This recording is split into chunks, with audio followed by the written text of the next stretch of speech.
ඉතාලියේ අපේ අය කරන රැකියාව අතරින් ඉතා වැදගත් හා කෙටියෙන් කියනවා නම් දුම්මල ගැහුවත් එලව ගන්න බැරි රැකියාවක් තමයි මේ පොර්තේරිදි පලස්සෝ රෙසිඩෙන්සියාලේ. එහෙමත් නැත්නම් මහල් නිවාසයක දොරටුපාල රැකියාව කියන මේ රැකියාවක් යම් කිසි කෙනෙක් බලාපොරොත්තු ඉන්නවා නම් අවශ්‍ය කරන සුදුසුකම් මොනවද? රැකියාවක් ඉල්ලුම් කරන්නේ කොහොමද? රැකියාවේ ඇති වගකීම් සහ ක්‍රියාපටිපාටිය මොන වගේද? ඒ වගේම මේ වගේ රැකියාවක් සොයාගන්නේ කොහොමද කියලා මම ඔයාලට කියලා දෙන්නම්.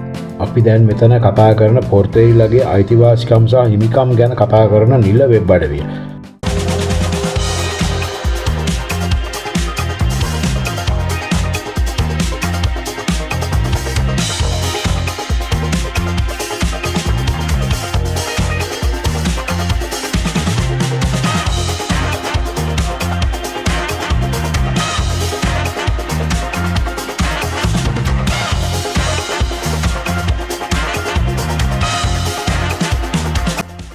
ආයුබෝවන් කියලා පිළිගන්නවා සියලු දෙනාම මගේ YouTube නාලිකාවට.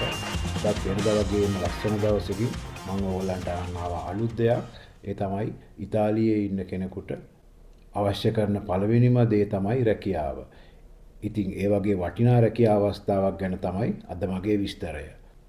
ඉතාලියේ අපේ අය කරන රැකියාව අතරින් ඉතා වැදගත් හා කෙටියෙන් කියනවා නම් දුම්මල ගැහුවත් එලව ගන්න බැරි රැකියාවක් තමයි මේ පොර්තේරිදි පලස්සෝ රෙසිඩෙන්සියාලේ. එහෙමත් නැත්නම් මහල් නිවාසයක දොරටුපාල රැකියාව කියලා කියන්නේ.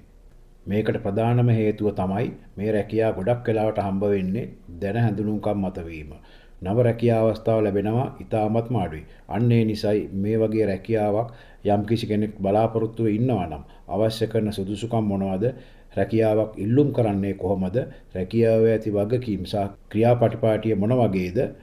ඒ වගේම මේ වගේ රැකියාවක් සොයාගන්නේ කොහොමද කියලා මම ඔයාලට කියලා දෙන්න හිතුවේ. ඉතින් කාලුත්යි නේද?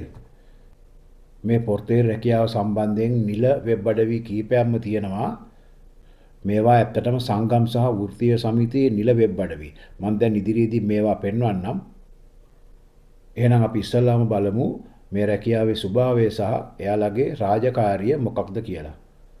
මේ රැකියාවේ ස්වභාවය ගැන පොඩ්ඩක් සඳහන් කරනවා නම් මේක ඇත්තටම මහන්සි වෙන රැකියාවකට වඩා ඉතා වගකීමකින් කළ යුතු රැකියාවක්. විශ්වාසයේ උපරිමයෙන් තිබිය යුතුයි. ගොඩනැගිල්ලේ පදිංචිකරුවන්ට ලැබෙන ලියාපදිංචි තැපැල් සහ කුරියර් පාසල් බාරගෙන ඒවා අදාළ අයට ලබා දීම මෙහි ප්‍රධානම කාර්යයක්. පොදු ස්ථාන පිරිසිදු කිරීම සහ නඩත්තුව, පඩිපෙළ සෝපාන ඇතුල්වන මාර්ගය සහ මිදුල පිරිසිදුව තබා ගැනීම ප්‍රධාන එකක්.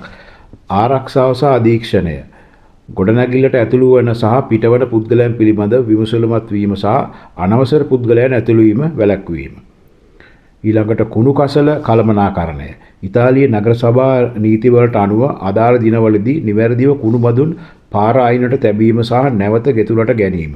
මේකට අපි කියනවා රකොල්ත ඩිෆරන්සියාතා කියලා. තාක්ෂණික පරීක්ෂාව. විදුලි බිබුළු මාරු කිරීම, ජනරාල පද්ධතියේ සුළු දෝෂ නිරීක්ෂණය කිරීම සහ විශාල අලුත් වැඩියාවන් සඳහා අදාළ ශිල්පීන් කියන්නේ ටෙක්නීෂියන්ලා කැඳවීම. ඒ කියන්නේ ඒවා තිබෙන ස්ථාන සහ අදාළ තාක්ෂණික නිලධාරීන් ගැන ඔබට මනා අවබෝධයක් තිබිය යුතුයි. ආයතනික නම් අසියෙන්දාලේ පැමිණෙන පුද්ගලයන්ගේ විස්තර සටහන් කිරීම, දුරකථන ඇමතුම් වලට පිළිතුරු දීම සහ වීඩියෝ කැමරා CCTV පරීක්ෂා කිරීම වගේ දේවල්. මේ පොර්තේරි රෙසිඩෙන්සියාලි අංශයේ රැකියා වර්ග දෙකක් හඳුනා ගන්න පුළුවන්. දිවා රාත්‍රී මුර වැඩ දෙකක් විදියට. ඒ වගේ තැන්වල දෙදෙනෙක් වැඩ කරන්න වෙනවා මුර සේවා දෙකට. ඊළඟට මේ රැකියාවේ වර්ගීකරණය බැලුවොත් වර්ග කීපයක්ම තියෙනවා. ඉතාලියේ පොර්තේරි රැකියාව කිව්වම බොහෝ දෙනෙක් හිතන්නේ නිවාස සංකීර්ණවල සිටින පොර්තේරි රෙසිඩෙන්සියාලි කියන්නේ කොන්ඩොමිනියෝ ගැන විතරයි. නමුත් ඉතාලියේ සේවා අවශ්‍යතාවය අනුව තවත් පොර්තේරි වර්ග කීපයක්ම තියෙනවා. ප්‍රධාන වශයෙන් මෙම රැකියා කාණ්ඩ දෙකකට බෙදන්න පුළුවන්. පළවෙනි එක තමයි පොර්තේරි රෙසිඩෙන්සියාලි. ඒ කියන්නේ නිවාස සංකීර්ණ සඳහා අපි මේ කතා කරන විෂය. දැන් මේක බැලුවොත් මේකෙත් අංශ දෙකක් තියෙනවා. කොන් අලොජ්ජියෝ සේවා ස්ථානයේම නවාතැන් පහසුකම් ලැබෙන අය. ඒ වගේම සෙන්ස අලොජ්ජියෝ සේවය නිම වී නිවසට යන අය. මේ ක්‍රමයේදී નિયમિત වේලාවට සේවයට වාර්තා කර සේවයේ අවසානයේ නිවසට යා යුතු වෙනවා. ඒ වගේ අයට වැටුපට අමතරව සුළු මුදලක් නවාතැන් පහසුකම් සඳහා ලැබෙනවා.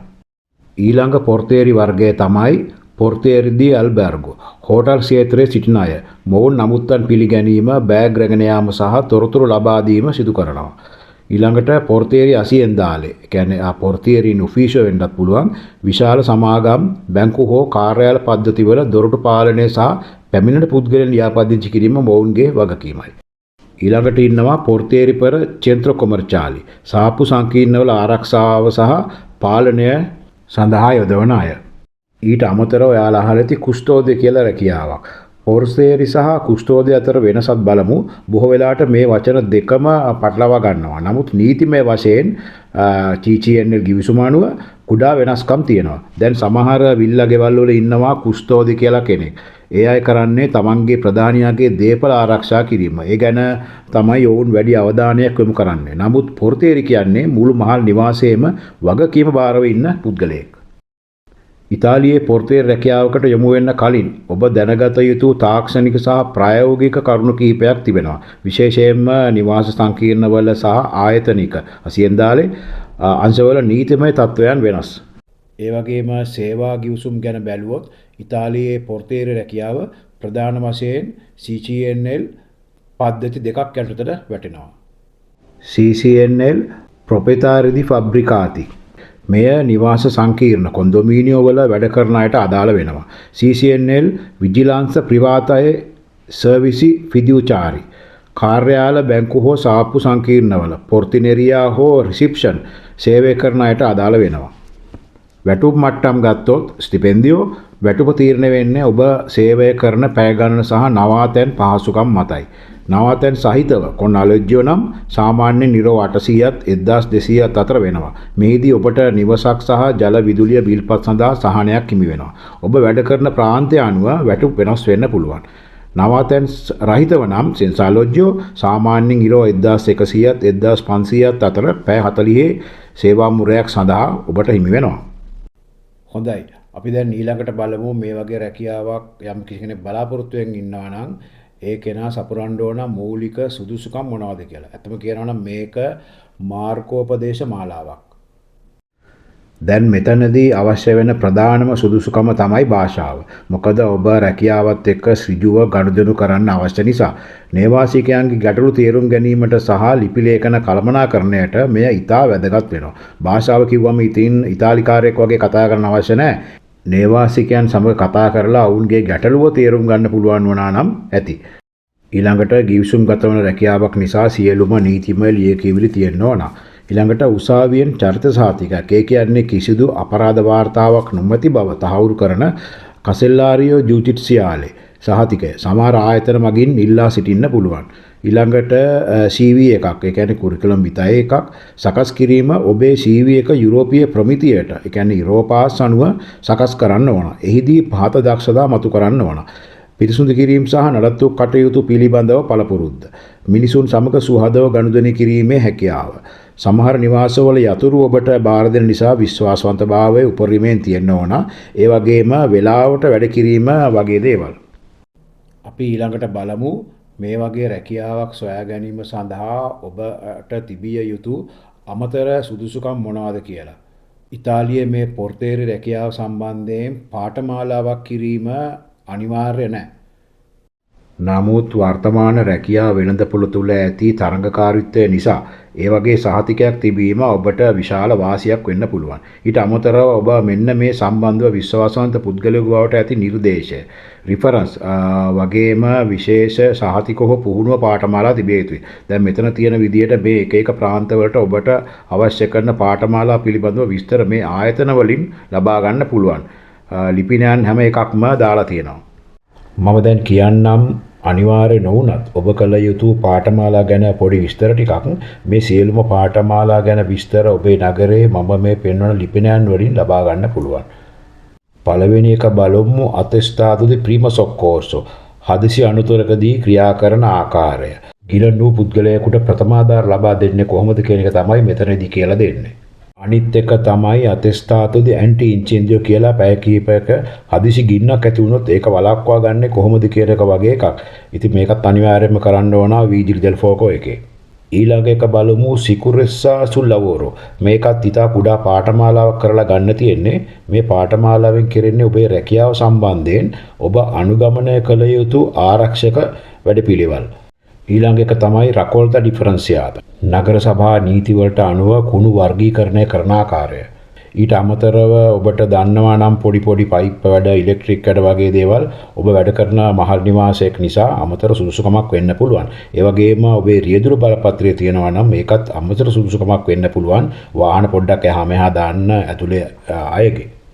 ඉතින් වෙනත් ආකාරයකින් මේ පාඨමාලා ගැන විස්තර දැනගන්න ඕන නම් දැනට ඔබ ලියාපදිංචි වෙලා සිටින ආජන්සිය දී ලවෝරෝ එකකින් විමසන්න පුළුවන්. මමත් පාඨමාලා කීපයක්ම කෙරුවා නොමිලේ. ඉතින් නොමිලේ කරන්න පුළුවන් නම් මොනවට සල්ලි දෙන්නේ? ඒ වගේම ඔබ මේ රැකියාව ලබා ගත්තට පස්සේ එමත් නැත්නම් ඔබ තවමත් මේ රැකියාවට ආධුනිකයි නම් ඉතාලියේ පොර්තියරි රැකියාව කියලා කියන්නේ හුදෙක් දොරටු අසල පමණක් රැඳී සිටීම නෙමෙයි. එය විශාල වගකීමක් සහ විශ්වාසයක් මත පදනම් වූ රැකියාවක්. එම රැකියාව දිගුකාලීනව ස්ථාවරව තබා ගැනීමට නම් පහත සඳහන් කරුණු කෙරෙහි අවධානය යොමු කළ මැනවි.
මේ වගේ රැකියාවක් ඔබට ලැබිලා ඒක දිගටම කරගෙන යන්න ඕන නම් ඔබ මෙන්න මේ රත්තරන් වගේ රීති ටික පිළිපදින්න ඕන.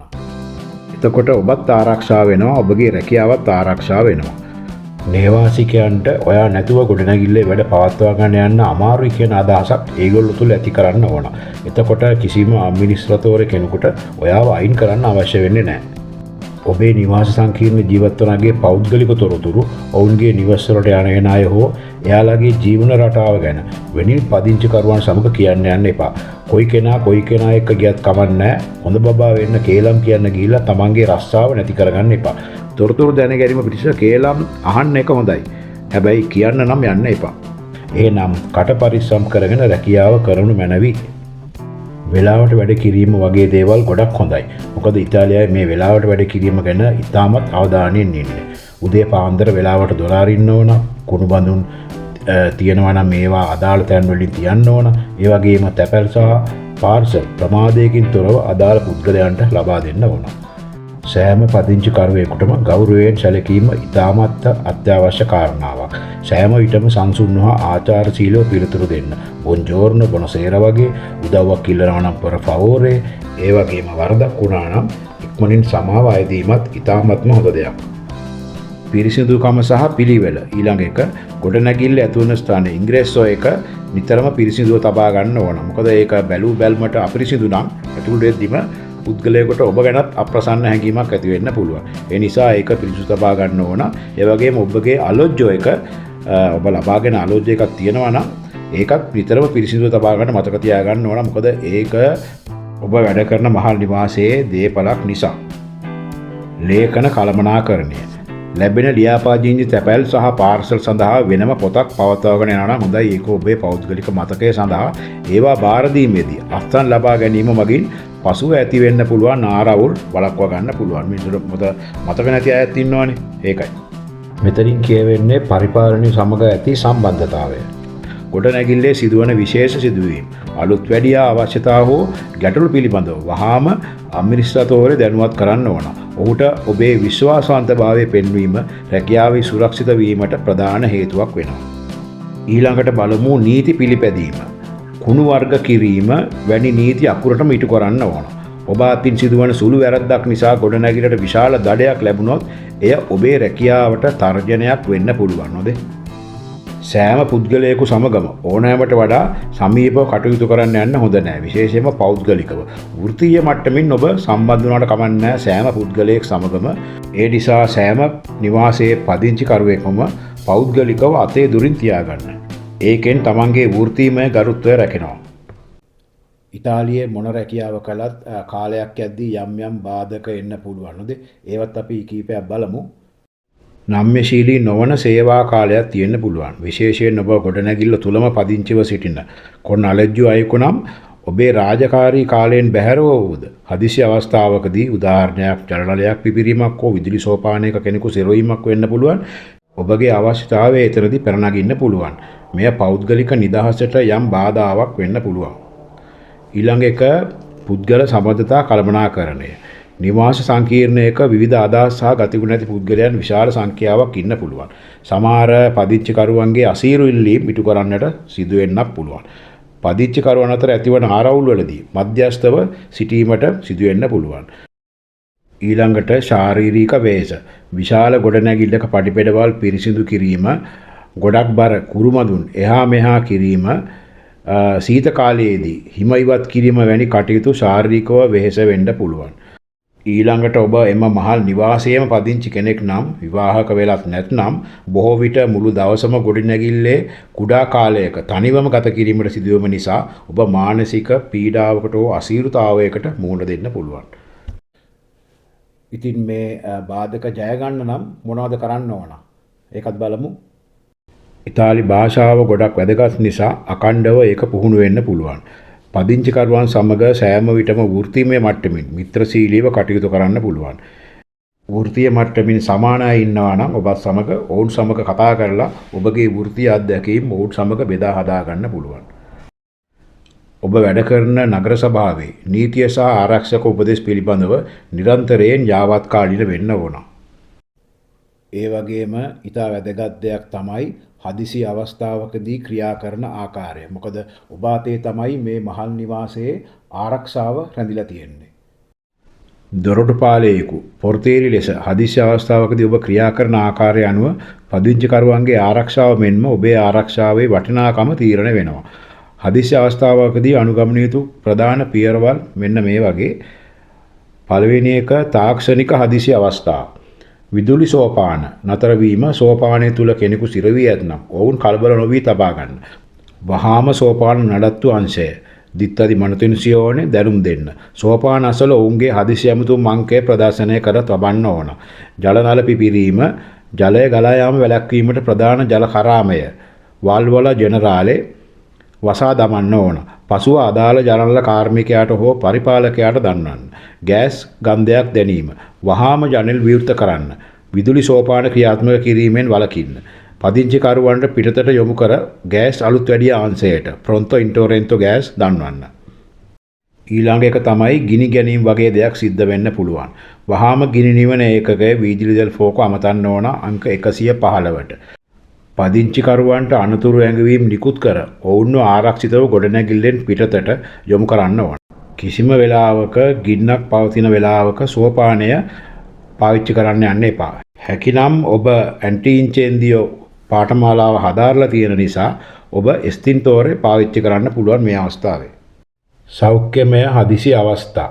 පදිංචිකරයෙකු අසනීප වුණොත් හෝ අනතුරකට ලක් වුණොත් වහාම අංක 118 ගිලන් රථ සේවාවට කතා කරන්න ඕන.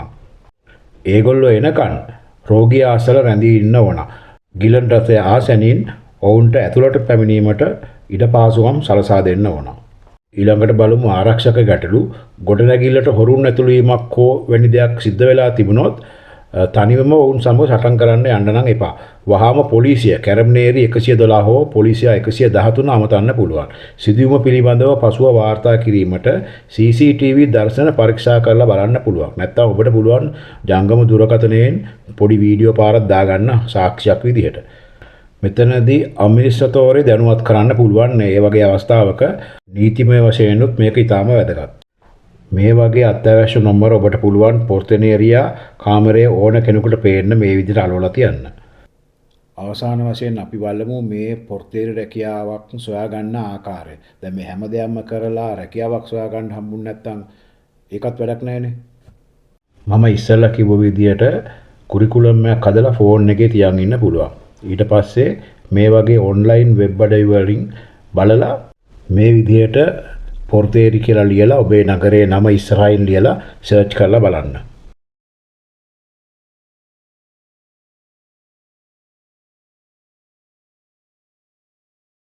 එතකොට මෙන්න මේ විදිහේ රිසල්ට් එකක් තමයි මට පෙන්නුවේ. මෙතන මම සෙව්වේ එමිලියා රොමාඤ්ඤා ප්‍රාන්තයේ රැකියාවක් නිසා මෙතන තියෙනවා රාත්‍රී මුර සේවාවක් සඳහා බොලොඤ්ඤා නගරයේ රැකියා අවස්ථාවක්. මේකට වැටුප් විදියට යුරෝ 1700 ඉඳලා 2000 දක්වා ගාණක් ගන්න පුළුවන්. ඉතින් මෙතන රැකියාවේ ස්වභාවය සහ අනිත් විස්තර දාලා තියෙනවා. ඉතින් ඔයාලා බලන්න සෑම ප්‍රාන්තයකම සර්ච් කරලා මේ විදියට එන රැකියා අවස්ථා පිළිබඳව. ඊට අමතරව ඔයාලට පුළුවන් infojobs.subito.it වගේ වෙබ් අඩවිවල ගිහිල්ලා ලවරෝ කොටස යටතේ පොර්තේරි කියලා ලියලා සොයන්න. ඊට අමතරව අමිත්‍රතෝරේදී කොන්දමීනියෝ මහල් නිවාස පාලකවරුන් ඔවුන්ව කෙලින්ම හමු වෙලා උන්ගේ කාර්යාලවලට CV එකක් ලබා දෙන්න පුළුවන්. ඔවුන් ඔබේ සුසුකම් බලලා කතා කරાવી. ඊළඟට මම ඉස්සල්ලා කිව්වා වගේ මිතුරු සම්බන්ධතා මාර්ගයෙන් දැනගන්නත් පුළුවන්. බොහෝ විට ලංකාවට යන පුද්ගලයන්ගේ රැකියා අවස්ථාවක් ලබා ගන්න පුළුවන් මාසයකට විතර. ඉතින් මේක මාසයක් කෙරුවත් හොඳටම ප්‍රමාණවත් තවත් රැකියාවක් සොයා ගන්න. එතකොට අපි බලමු වෙබ් අඩවි ගැන. නිල වෙබ් අඩවි මේ තමයි ඉතාලියේ නිවාස සහ ගොඩනැගිලි පාලකවරුන්ගේ. ඒ කියන්නේ ඉතාලියේ ඉන්න සියලුම අමිස්ත්‍රාතෝරදී කොන්දොමිනියෝ එකේ ජාතික සංගමයට අයත් නිල වෙබ් අඩවිය. එතකොට මේ තමයි confederalicia.it කියන නිවාස හිමියන්ගේ සහ අපි දැන් මෙතන කතා කරන පොර්තේරිලගේ අයිතිවාසිකම් සහ හිමිකම් ගැන කතා කරන නිල වෙබ් අඩවිය. වෙන්ඩ පොර්තේරිලා සහ දැනට වෙලා ඉන්න පොර්තේරිලා බලන්න ඕන වෙබ් අඩවිය. දැන් අපි බලමු පොඩ්ඩක් ඒකේ මොනවද කියන්නේ කියලා. රිට්‍රිබියුෂියෝනේ මෙතන තියෙන්නේ මම ඉස්සලා කියපු විදිහට ශ්‍රේණිගත කිරීම අනුව වැටුප් වැඩි වෙන ආකාරය. ඒ කියන්නේ 2026 ජනවාරි 1 වෙනිදා සිට 28 ජනවාරි 1 වෙනිදා දක්වා මේ වගුවේ දැක්වෙන ආකාරයට තමයි වැටුප් වැඩි වෙන්නේ. ඊළඟට පසුගිය වසරවල වැටුප් වැඩිවීම මෙන්න මේ ආකාරයෙන් තමයි දාලා තියෙන්නේ. ඔබගේ ශ්‍රේණිගත කිරීම අනුව බලන්න. පසුගිය වසරවල හිඟ මුදල් ලැබීම මෙන්න මේ ආකාරයෙන් තමයි සියලුම ශ්‍රේණිගත කිරීම අනුව. ඊළඟ එක බලමු ප්‍රෙස්තාසියෝනේ කස්සා පොර්තියේරි. මෙතනින් කියවෙන්නේ පවුලය සඳහා ලබන සහනාධාර සහ අරමුදල්. දරුවෙකු උපත ලැබුව විට ඉරෝ 1000ක දීමනාවක්, ආබාධිත දරුවන් සඳහා ඉරෝ 2000ක් දක්වා සහ ඔවුන්ට ශිෂ්‍යත්ව සහ සේවකයෙකු මිය ගියොත් ඒකට ඉරෝ 350ක් ලබා දෙනවා කියලා තියෙනවා. සහ තවත් ගොඩක් දේවල් මෙතන තියෙනවා. ඉතින් අවශ්‍යයි කියලා බලන්න. හොඳයි, මම හිතනවා මේ තොරතුරු ඔබට රැකියාවක් සොයා ගැනීම සඳහා එමත් නැත්නම් දැනට ඔබ රැකියාවක මේ වගේ රැකියාවක නිරත වෙනවා නම් ඔබට ප්‍රයෝජනවත් වෙනවා කියලා. ඒ වගේම විශේෂයෙන් සඳහන් කරන්න ඕන මට මේ වැඩසටහනට තොරතුරු ලබා දුන් බොලොඤ්ඤා නගරයේ විශ්‍රාමික පොර්තේරි රාජා වික්‍රමසිංහ මහතාට මගේ හෘදයාංගම ස්තුතිය මම පිරිනමනවා. ඉතින් මේ මාර්ගෝපදේශ මාලාව සියලු දෙනාටම ප්‍රයෝජනවත් වෙන්න ඇති කියලා මම විශ්වාස කරනවා. එහෙනම් සියලු දෙනාටම ජයෙන් ජයම ප්‍රාර්ථනා කරනවා. ඒ වගේම පොඩි දැනුම් දීමක් කරන්න ඕන. ඉතාලිය ගැන මින් ඉදිරියට විශේෂිත තොරතුරු පමණක් මම ඉංග්‍රීසියෙන් පළ කරනවා. ඒවා වෙනම වීඩියෝ හැටියටයි පළ වෙන්නේ. ඔබ මේ දක්වා නොබලපු දෙයක් නම් ඒක සිංහල උපසිරැසි සහිතව පළ වෙනවා. නැත්නම් සුපුරුදු ඉංග්‍රීසි භාෂාවෙන් පමණයි පළ වෙන්නේ. එසේනම් මේ වගේ තොරතුරු ඉදිරියටත් දැනගන්න කැමති අය මගේ නාලිකාව දැන්ම subscribe කරලා එකතු වෙන්න. එසේනම් ප්‍රිය සහෝදරයා සහෝදරිය අදත් සුපුරුදු පරිදි සමුගෙන යන්නටයි සූදානම. රැඳී සිටි ඔබට දෙහිවින්ම ස්තුතියි. හමු වෙමු තවත් මෙවැනිම වැදගත් වීඩියෝවකින්. එතෙක් ඔබට සතුට හා සොම්නස. අයිබෝවන්.